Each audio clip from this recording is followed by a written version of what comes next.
Hi, I'm Mike from Scoutadelic, and how can you play Marble Run? Find out.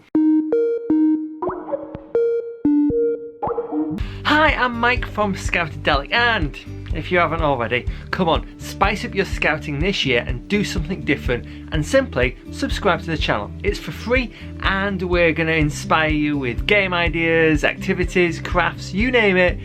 Watch out, this year is jam-packed full of wacky ideas for you. So go on, click on the subscribe. But today I'm going to show you a really cool and interesting game, and it's Marble Run, and it goes towards obviously part of the Australian Scout badges, but it's also a really fun activity, and it's also team working. So what you're going to do is each group that you've got is going to have one ball. Usually a ping pong ball is probably better. Marbles a bit smaller, a bit trickier. I'd probably do that for maybe the Explorer age.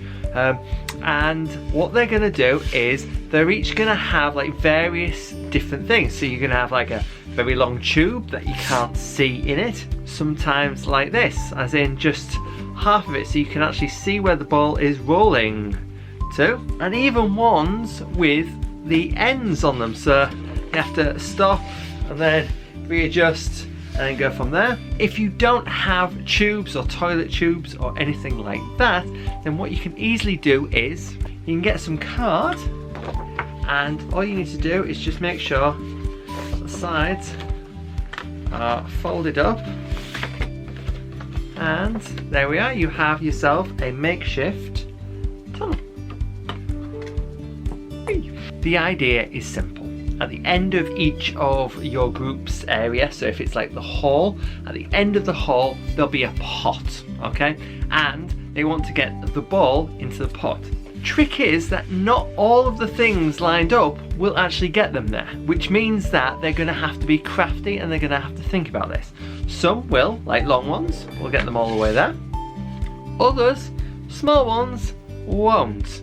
So you've got to then get that person to run to maybe connect up there.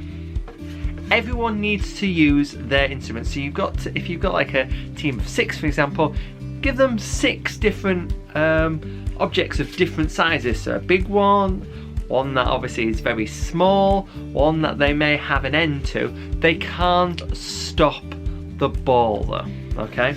So they can't stop it with the hands.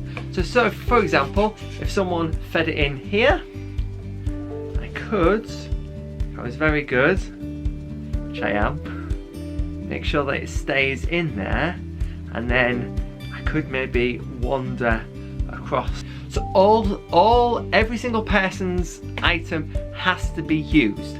That's rule number 1, okay? Once all 6 has been used, you could have an ingenious one that holds it, then walks towards it, and then drops it in. But all 6 have to be used. If, for example, the ball slides out, they have to go back to the start. And nobody is allowed to put the hand there to stop the ball, okay? The hand has got to be firmly gripping the thing. Getting good at this. It's really fun activity to do, and it's getting them to think, work out, teamwork.